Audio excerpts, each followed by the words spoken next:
buenas tardes, amigas, amigos del Sistema Michoacano de Radio y Televisión. Es para mí un gusto volverlos a saludar aquí en su programa, La Misa Chaira. En esta ocasión tengo conmigo a Edén Alonso Martínez Méndez, quien es licenciado en Derecho y Ciencias Sociales, además maestro en Políticas Públicas por el Instituto de Investigaciones Económicas y Empresariales de la Universidad Michoacana de San Nicolás de Hidalgo. Hola Edén, ¿cómo estás? Hola Dani, muy bien, muchas gracias, un gusto y un placer estar aquí contigo y con nuestro público. Gracias por la invitación y pues aquí estamos a la orden. No, pues al contrario, gracias a ti por acompañarnos y en esta ocasión pues venimos a hablar sobre el famosísimo Plan B de nuestro presidente Andrés Manuel López Obrador. Antes de entrar directamente con el tema del Plan B, sí, claro, nos gustaría que nos hablaras por qué Plan B, o sea, cuál era el Plan A del presidente y por qué ahora tenemos el Plan B, para que la gente que nos escuche y no sepa de qué trataba esta situación de la reforma al INE pueda entendernos un poquito. Ok, Dani, digo, no me quiero remontar mucho, pero creo que sí es importante realizar algunas acotaciones de cómo funciona nuestro sistema de representación popular o cómo funciona nuestro sistema legislativo. Como bien lo sabe la gente, el texto que está vigente en la Constitución Política de los Estados Unidos Mexicanos, conocido comúnmente jurídicamente como el texto constitucional, es un proceso legislativo que para ser modificado, adicionado, derogado o creado necesita un gran consenso político dentro de los 500 diputados que conforman nuestro sistema de representación bicameral. Concretamente en la Cámara de Diputados son 500, 300 por un esquema uninominal y 200 por un esquema plurinominal. Es decir, de estas representaciones o esta cantidad de diputados, para que una reforma de índole constitucional, como bien se conocen, deben de ser aprobadas por las 2/3 partes. Cuando no se tiene la posibilidad de generar un consenso o una mayoría que abarque 2/3 partes de este número de senadores y también este número o las 2/3 partes de la Cámara de Senadores, pues es muy difícil realizar materias o reformas de tipo constitucional. El presidente tenía un plan A en el cual se contemplaba una serie de elementos muy interesantes, entre ellos pues la modificación de la forma en cual se iban a elegir los propios diputados. Él planteaba un sistema de listas a nivel estatal, que no es un sistema plurinominal, como se había dicho, sino es nada más un sistema de representación proporcional pura, como lo tienen algunos otros países. Concretamente se asemejaba mucho al sistema alemán, como él lo planteaba. También llevaba cerca de una reducción de los representantes, a pasar de 500 a 300. También en los congresos locales generar una disminución. Creo que en Michoacán, de acuerdo al estudio que se tenía en el plan que elaboró Pablo Gómez y el compañero del Estado de México, ahorita se me fue su nombre, el que era asesor de aduanas, Horacio Duarte. Ellos habían sido los encargados de diseñarlo, y en ese plan pues también venía que la disminución de los diputados en el Estado de Michoacán debería pasar de 40 a 24 hacia un sistema, ecuaciones proporcionales de acuerdo al número de población, cuáles eran los números de diputados que se debían de tener. Y efectivamente pues se constataba que en el país existía una sobrerepresentación o una desproporcionalidad en cuanto al tamaño de las cámaras. Estados muy chicos tienen congresos muy grandes, como por ejemplo Colima, Tlaxcala, Aguascalientes, que son estados poblacionalmente pues muy, muy pequeños. Y también era sobre esa disminución. Fundamentalmente también planteaba la eliminación del financiamiento público a los partidos políticos fuera de los periodos de lo que se conoce como campaña política, y pues la transformación de lo que ahora se conoce o de lo que sobrevivió como el INE en un instituto que se llama Instituto Nacional de Elecciones y Consultas, transitando un poco más hacia mecanismos de participación ciudadana, como los hemos visto a últimas fechas, como la revocación de mandato, la consulta popular y demás. Entonces todo este andamiaje era lo que planteaba el plan A. Al no haber tenido el consenso necesario en la Cámara de origen, que fue la Cámara de Diputados, pues estaba condenada a no prosperar, porque aparte de ello debió de haber tenido las 2/3 en la Cámara de Senadores y 15 congresos más uno, no, perdón, 16 más uno, es decir, 17 congresos locales tenían que aprobar esta reforma constitucional. Todos los textos que se reformen de esta manera o que modifican el texto constitucional, pues deben de tener este proceso de cambio.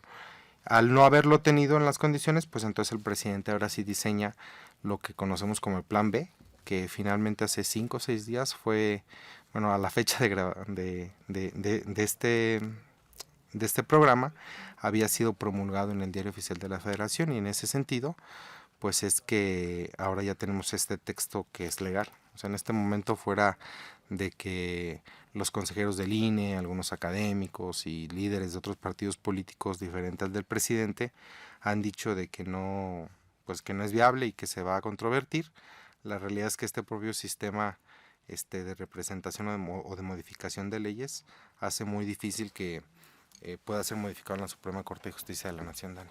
No, y que además estamos hablando, bueno, nos explicas muy bien y de manera muy clara la intención, ¿no?, del presidente, en la que incluso el ahorro millonario de dinero que se iba a tener, pues se iba a destinar a todos estos apoyos sociales que se han estado dando, ¿no? Para que fueran más, para que fueran más numerosos los apoyos, para que se beneficiara a más personas, temas de infraestructura en el país, etcétera. No era una cuestión nada más de decían por ahí la oposición, ¿no?, correr gente, quitarnos nuestro derecho a la democracia, etcétera, ¿no?, que fue la bandera con la que siempre desde un primer inicio avanzaban. También había una parte importante, ¿no?, la del tema del voto electrónico, que era para apoyar a que los migrantes pues tuvieran una participación democrática dentro del país más activa mediante esta dinámica del voto electrónico que pues por mucho tiempo se ha visto pues un poco coactada por la situación de que el INE no brinda las herramientas necesarias. Entonces la realidad es que toda esta reforma, todo este plan A, incluso este plan B, buscan que la democracia sea completa y real para todos. Incluso hablabas el tema de consultas en el que el INE no se ha querido involucrar. El INE pues naturalmente no le convenía, aparte de del neoliberalismo, de los partidos de oposición, etcétera. Han estado siempre manejando las cosas muy a las minorías del país, y de repente llegar y decir vamos a hacer todo a la democracia del país, a que todo el pueblo decida quiénes van a estar en la toma de decisiones, el tema de las plurinominales, etcétera. Y esta fue la parte que confrontó y que ahora nos encontramos con famosas marchas de gente que en la vida habíamos visto marchar, ¿no? Que marchan hasta con la ropa muy elegante, más fina, más cara y costosa del mundo, pero diciendo que están marchando por nuestros beneficios, por nuestros derechos. Hace poquito yo veía un video que compartieron en algún grupo, en el que justo decía, ¿no?, que si nacimos del 90 para el 2000, teníamos que sumarnos a la marcha a favor del INE, porque nos iban a quitar nuestra democracia por la que nuestros padres lucharon, bla, bla, bla.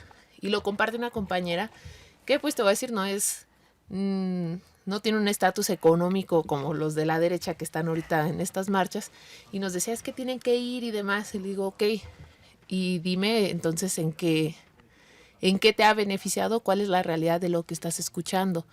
Porque, y ella seguía argumentando el mismo tema, ¿no? Es que nuestro derecho al voto. Digo, sí, pero no nos lo están quitando. O sea, no están diciendo, Eden, ya no vas a votar. ¿Sí?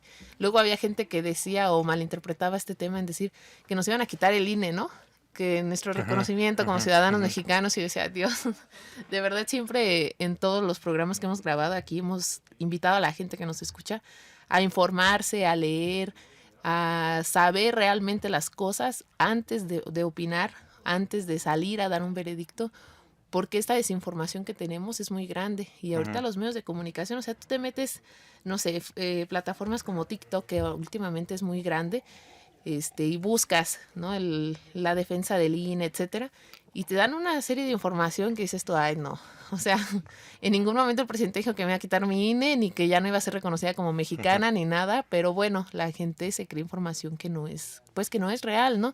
Sí, y te digo, la realidad, nos comentabas tú ahorita, ¿no?, el tema de reducir adecuadamente y proporcionalmente a nuestros representantes en la Cámara, el tema del ahorro económico que va a ayudar a temas de programas, de infraestructura, etcétera. Toda esta situación es lo que realmente buscaba el presidente para nosotros en el plan inicial, ¿no? En el plan A. ¿Qué pasa ahorita con el plan B? Ok, mira, nada más me gustaría como acotar esta parte. La realidad es de que yo sí tengo como una postura muy crítica Ujú. sobre los miembros del Consejo General del INE. Y concretamente, y se lo he expresado incluso hace algunos días de manera personal en el contexto de un diálogo que hubo aquí en la ciudad de Morelia, se lo expresaba yo al doctor Lorenzo Córdoba.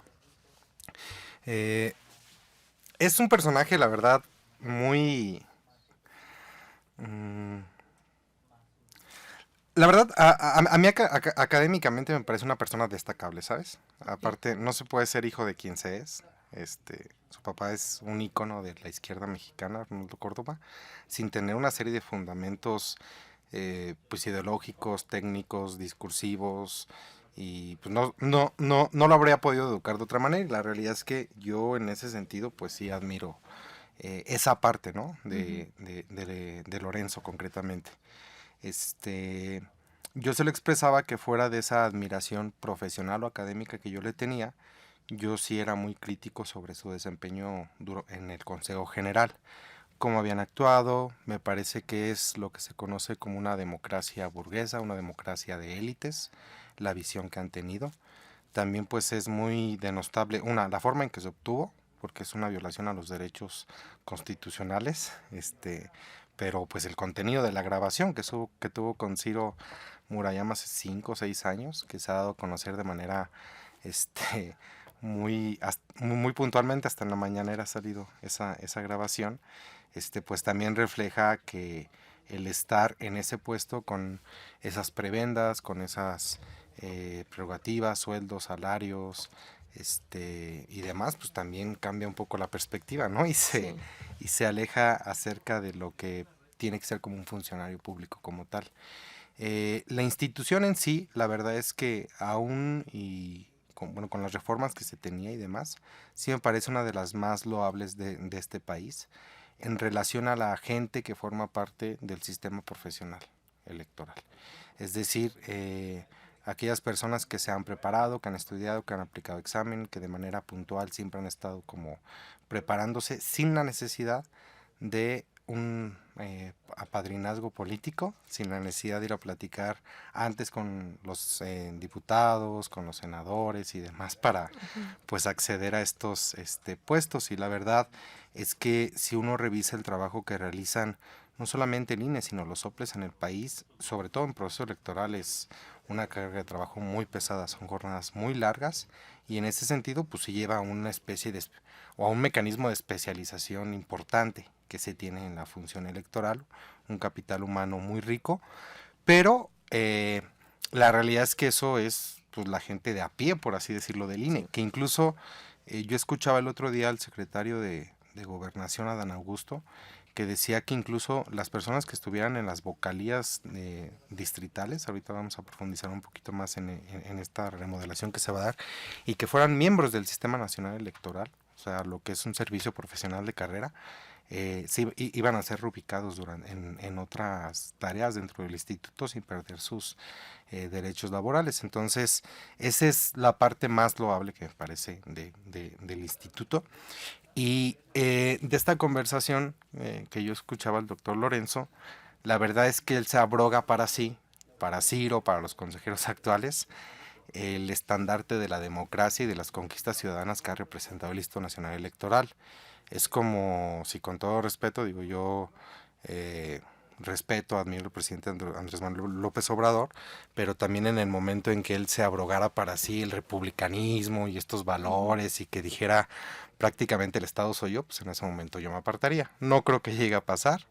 Me parece incluso que es una persona que no está hambrienta de poder, sino que entiende que el poder es para el servicio del pueblo. Pero en ese sentido o en esa analogía, pues tal pareciese que Lorenzo se abroga para sí el estandarte del defensor de la democracia o el constructor de la democracia en México.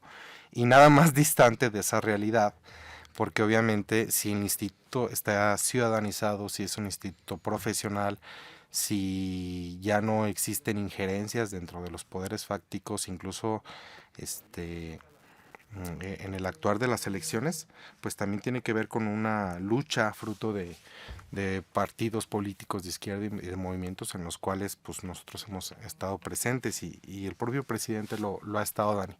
Entonces, en ese sentido, sí me parece que el plan B plantea una serie de reformas importantes a leyes secundarias. Estas leyes secundarias son alrededor de 7 u 8 que se están modificando, que se están trastocando y pues pretende la disminución de una especie de burocracia dorada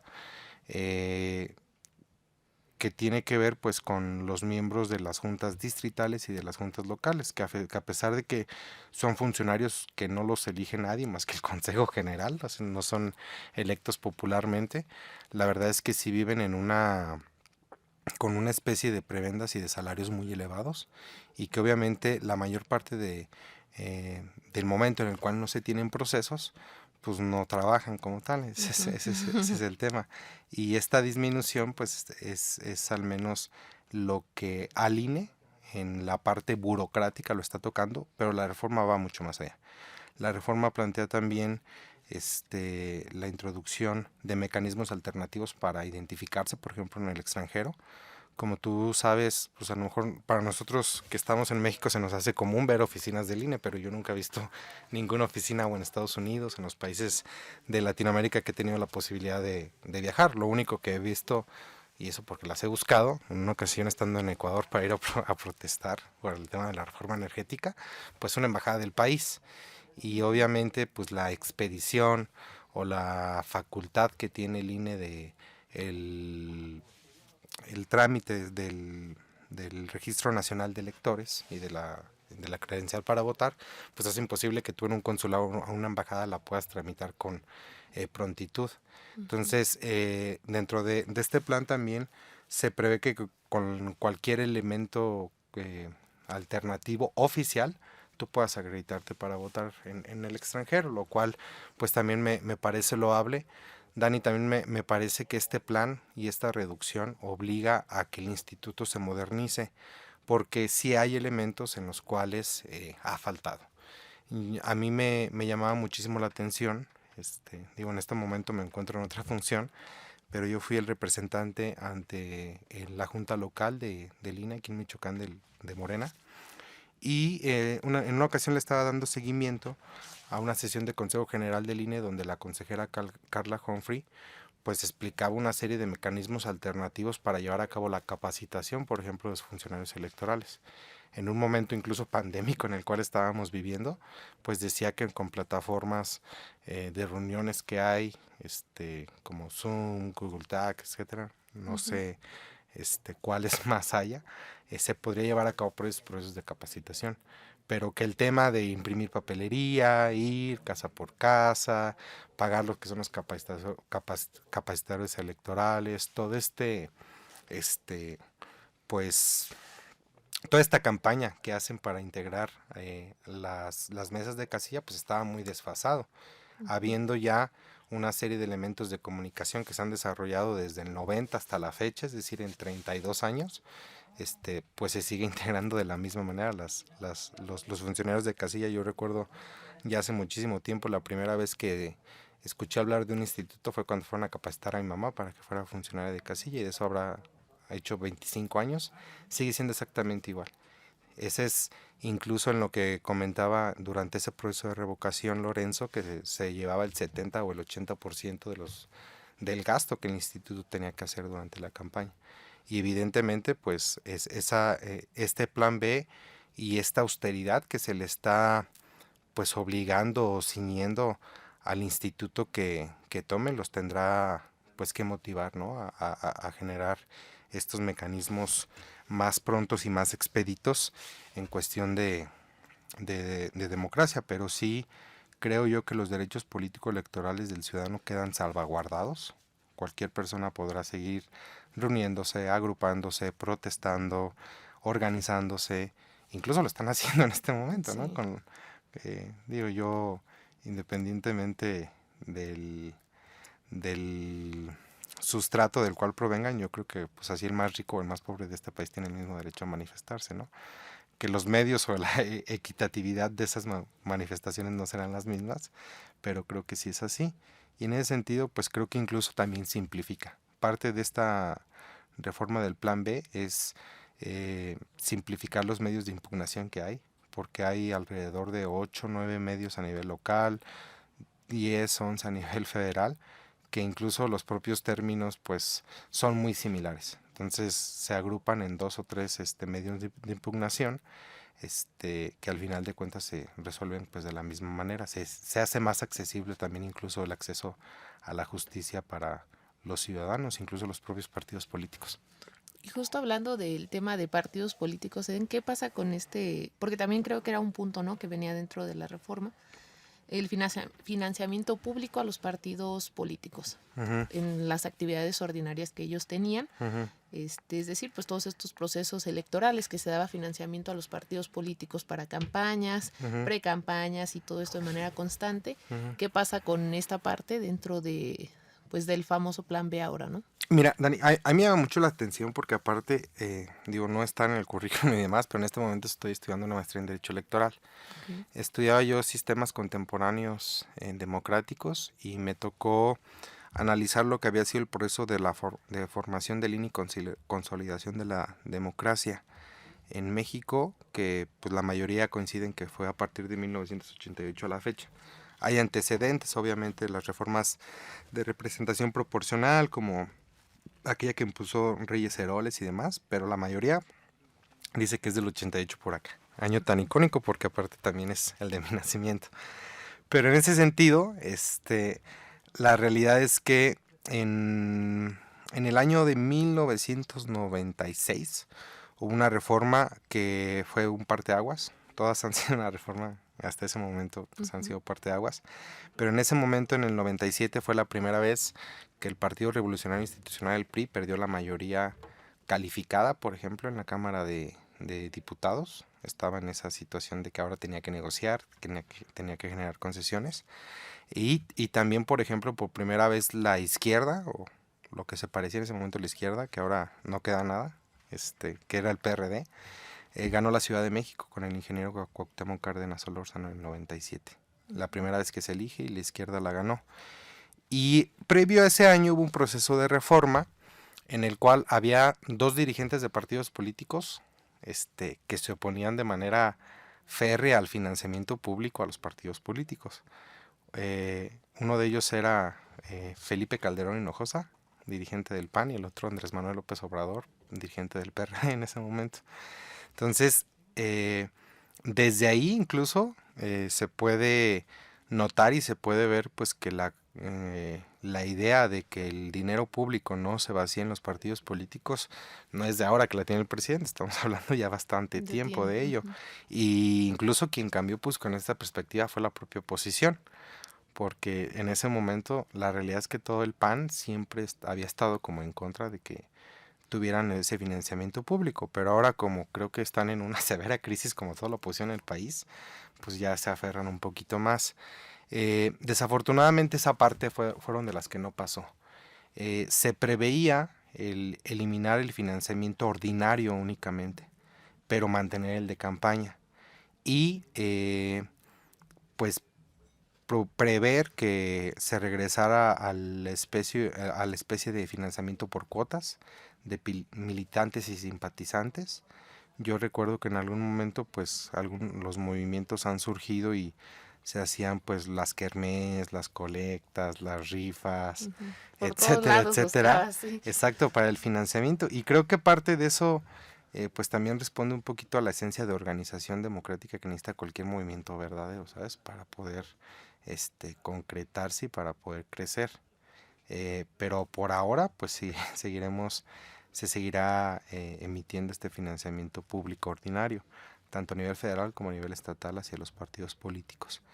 Que la verdad, yo per se tampoco es que esté tan en contra de ese financiamiento. Sí creo que pudiera haber, por ejemplo, elementos que establecieran como porcentajes cuanto a burocracia, que estableciera incluso límites de percepciones a los representantes partidistas y cuánto a eventos, a conferencias, a seminarios, a campamentos de formación, etcétera, etcétera. Hay tres tipos de financiamiento público a los partidos. El ordinario, que es el que se gasta en luz, agua, viáticos, nómina, absolutamente todos los gastos que tenga un partido político fuera del proceso electoral. El de actividades específicas, Dani, que tiene que ver con esta parte de involucrar a los jóvenes, formar cultura, tener editables, libros, incluso programas de este tipo y demás que podrían ser financiados. Ese es el que se conoce como actividades específicas. Y también pues el que se conoce como de campaña.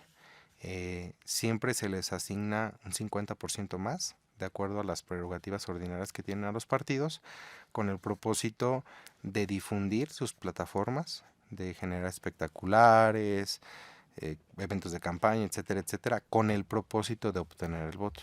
Entonces, pues sí, en este plan no puede venir la reducción de ese financiamiento, porque ese financiamiento, incluso la propia fórmula, pues está fijada ya en el andamiaje constitucional y es parte de lo que no pasó. Ojalá hubiera pasado.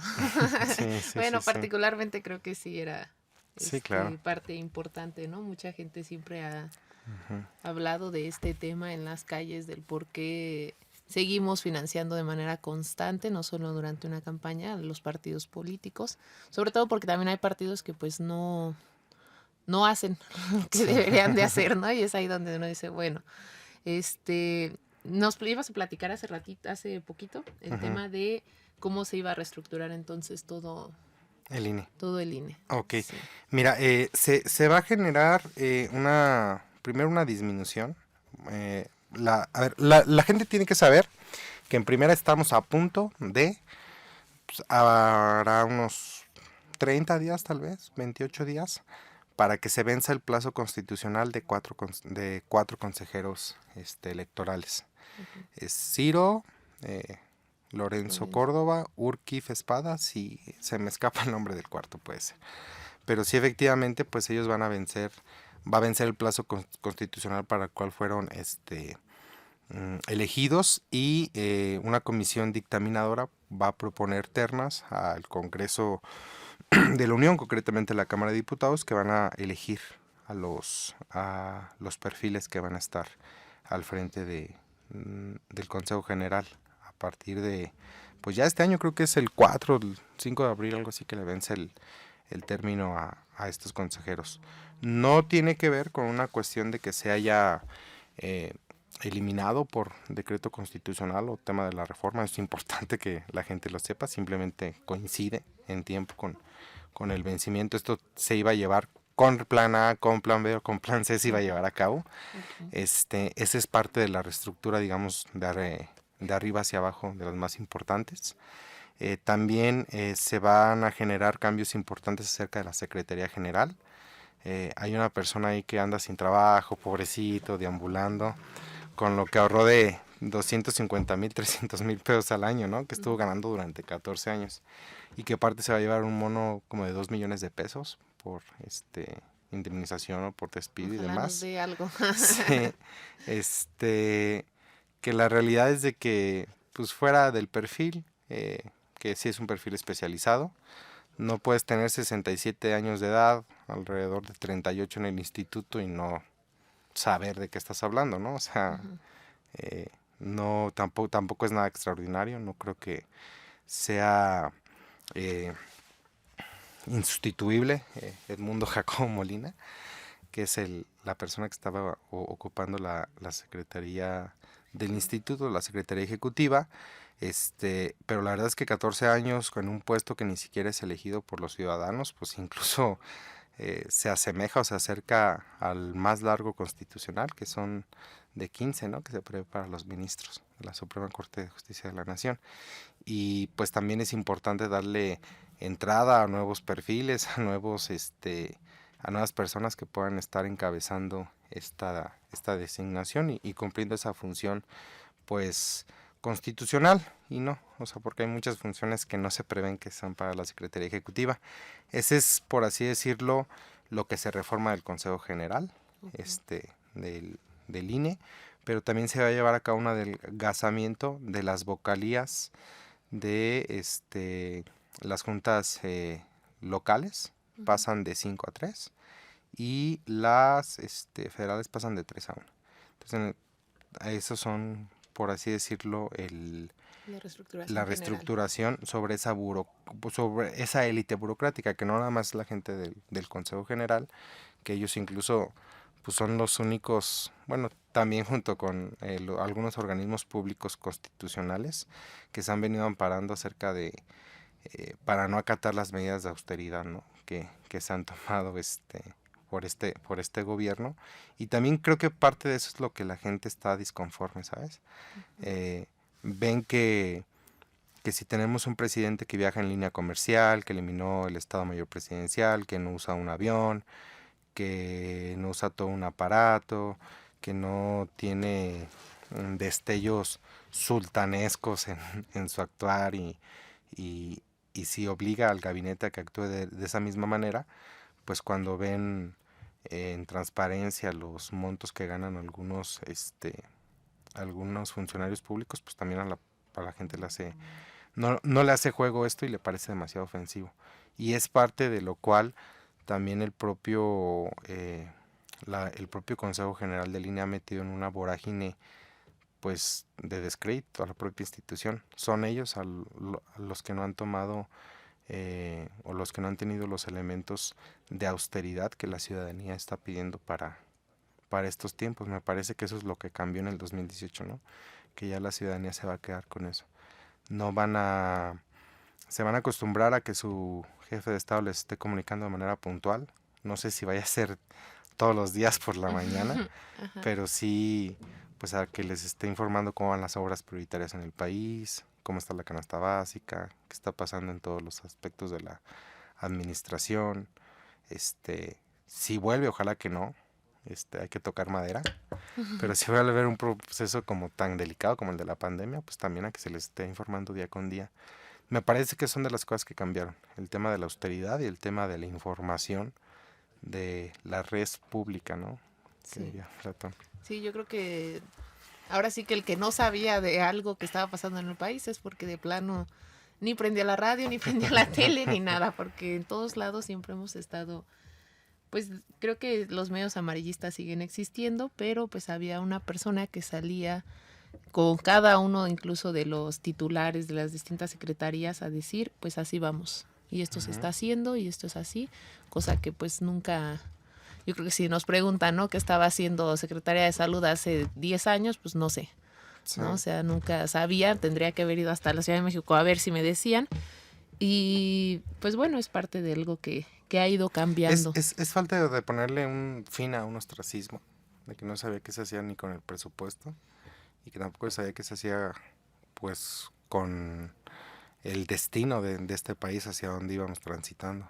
Y así creo que el presidente ha sido como muy claro en todos los proyectos estratégicos que ha impulsado, y uno de esos compromisos que asumió durante la campaña, pero también en estos años de gobierno, pues ha sido el democratizar cada vez más todo el proceso de elección.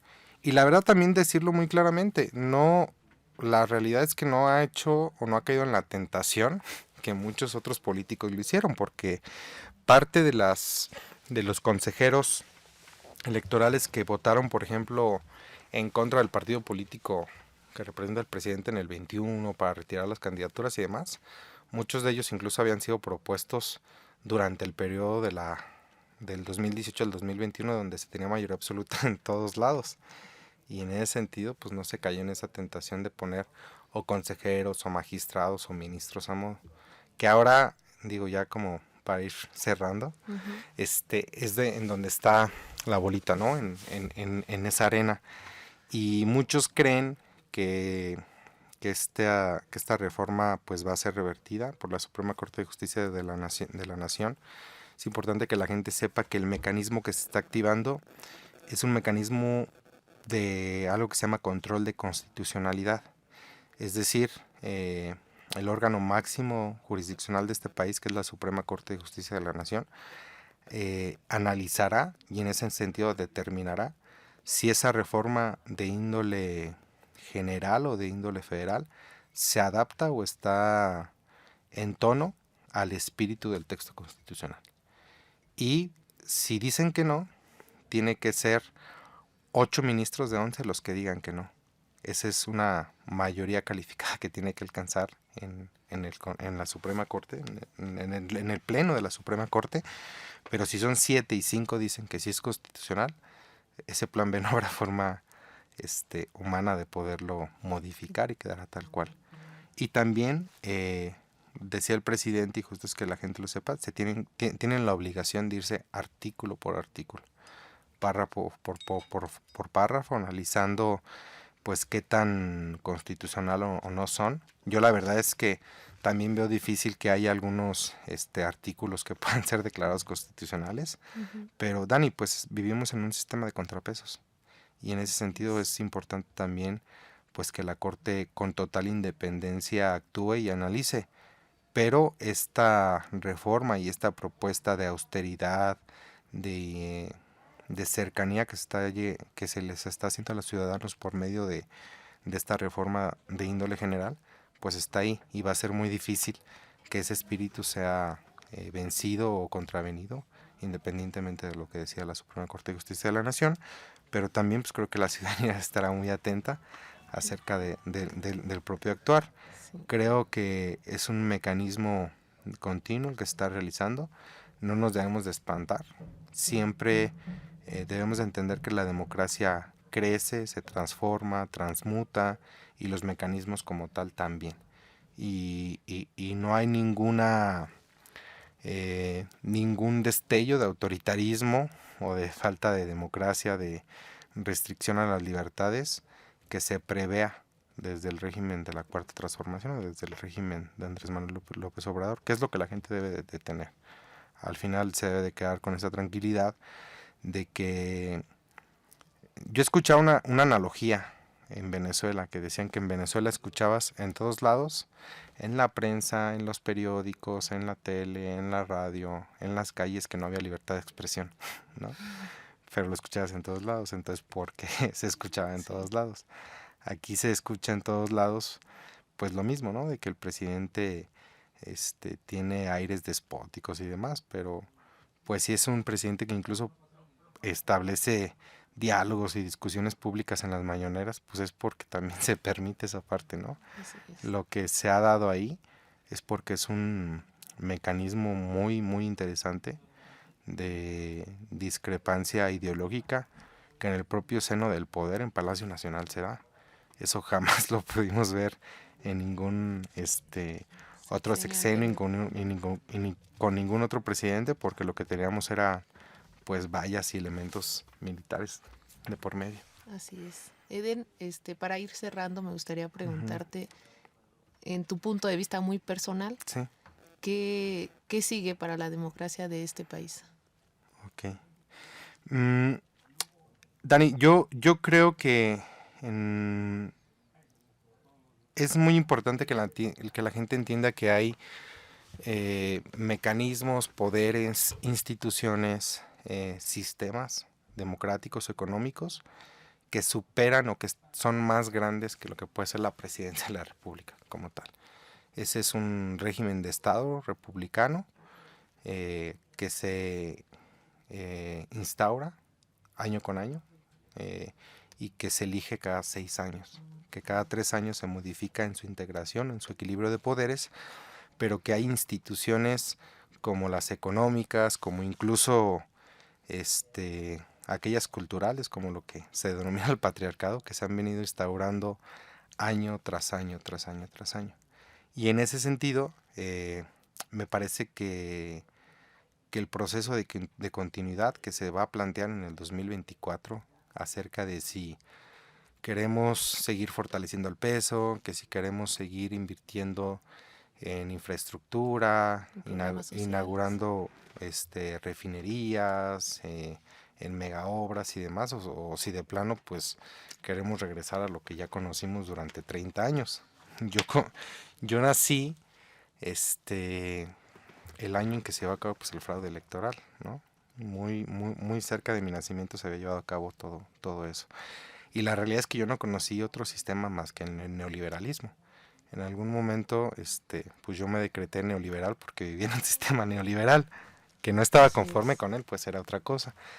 Pero la realidad es que se está repuntando, se está redireccionando el desarrollo de este país, es lo que yo veo, pero no es suficiente. Si nosotros analizamos procesos de transformación que se han llevado a cabo en América Latina, hay algunos que han sido truncados plenamente. Por ejemplo, el de Ecuador, el de la Revolución Ciudadana, pues sí, Correa hizo lo imposible por instaurarlo, pero Lenin Moreno y ahora Lazo se han encargado de destripar esos procesos de emancipación en muy pocos años. Entonces la gente tiene que entender que cuesta mucho trabajo construir, pero que si quieren que se siga por el camino de esta transformación y de esta conquista de derechos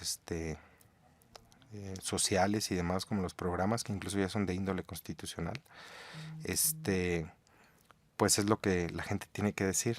Yo creo que de aquí al 30 tenemos ese gran reto de la dirección que le queremos dar a nuestro país. Yo no te estoy diciendo que si pierde la cuarta transformación me voy a ir de este país, ¿no? Algo así como decían, si no, pues me voy del país. Sí, ¿verdad? ¿No? Que algunos seguimos esperando, ¿no? A que se vayan. Sí, pero pues sí te estoy diciendo que es un punto de inflexión. Y en virtud de lo que pasa en el 2024 es hacia dónde se va a dirigir, porque de nada sirve a lo mejor que el partido político, la izquierda, tenga o que esté detentando la presidencia de la República si no se tienen aliados en los estados, en los congresos locales, federales y demás. Y de nada sirve que siga pues repitiendo o reafirmando ese partido político si por dentro se empieza a ver desviaciones ideológicas, programáticas, ¿no? También. No es el membrete o el color lo que define, sino el trasfondo es el político, el cómo se actúa ante las libertades y ante la desigualdad, el si se es congruente o no con lo que se cree y se plantea. Y en ese sentido es lo que creo que viene pues un punto de inflexión y un punto decisorio. Si el 2018 muchos lo sostienen como un hito histórico, la verdad es que el 2024 es la reafirmación sí. Y yo creo que un poquito más, porque efectivamente lo difícil no es que, como podrían decirlo, lo difícil no es que la muchacha te dé el sí, ¿no? Es que te lo esté dando todos los días. Así es. Lo difícil no es conquistar las libertades políticas y democráticas, sino ejercerlas todos los días. Y en ese sentido, eso es lo que yo creo que viene. Un gran reto y una gran punto de inflexión y decisorio donde pues cada quien elegirá de qué lado actúa y en qué nivel se involucra, ¿no? Así es. No, pues se deben felicitarte por el análisis tan amplio y tan resumido y acertado que nos das de esto, porque es un tema muy amplio, es un tema que en 30 minutos no acabamos, en 40 no lo hemos terminado, pero lo puntualizas muy bien, es algo que se nota que te gusta analizarlo, estudiarlo, estar ahí, y que creo que demostramos que hoy en día somos más las personas que nos involucramos en conocer todo este tipo de procesos que anteriormente decíamos, bueno, no teníamos el acceso no había alguien que nos dijera qué estaba pasando, qué se estaba haciendo con nuestro dinero. Hoy en día tenemos la capacidad de informarnos y que te estés informando de esto y que vengas y nos lo compartas, pues te lo agradecemos mucho porque creo que a todas y todos los que te estamos escuchando en este momento, pues nos dejas un gran proceso de sabiduría para entender lo que se está haciendo, lo que se pretende hacer y sobre todo analizar hacia dónde queremos ir en este proceso que se viene, porque ya lo decías tú, ¿no? 2024 va a detonar el seguir avanzando con este primer paso que empezó a dar el presidente en cambiar las cosas, o retrocedemos y volvemos, espero que no, ahí sí toco madera, que volvamos a lo que fue en un inicio para nosotros normal, ¿no? Porque yo también, pues 95, yo vengo de que la represión estudiantil era algo muy normal, que la represión a las manifestaciones era común, que el tema del desfalfar el dinero, pues a diestra y siniestra y de manera muy descarada, pues uno lo sabía, ¿no? Y la ciudadanía decía, pues a fin de cuentas político, ¿no? Uh-huh. Pero incluso se llegaron a incrustar frases como de ay, los del PRI sí roban, ¿no? Pero hacen cosas y estos del PAN es que hacen pues, nada, como si fuera ¿cómo algo se normal. llamaba que era un candidato, ¿no? Creo que el que dijo, sí robo, pero poquito. Laín. Ándale, o sea, llegaba hasta el Mérida. descaro, ¿no? De decir, Sí. bueno, sí lo hago, pero poquito. Ujú. Entonces, digo, ojalá que no lleguemos a eso después del 2024 y que las personas que nos escuchan pues analicen este proceso, esta situación del antes y el después de México y veamos bien hacia dónde queremos direccionar nuestro futuro. Así Es que correcto. agradecerte mucho, Eden, que estés con nosotros. El sistema siempre te da las puertas para que vengas y nos compartas más. Esperamos tenerte en otros programas. Y pues nada, nos despedimos entonces. Pues muchas gracias, Dani, por la invitación y pues estamos prestos. Al contrario, por aquí nos vamos a seguir viendo. Muchas gracias. Gracias y nos vemos en otro programa.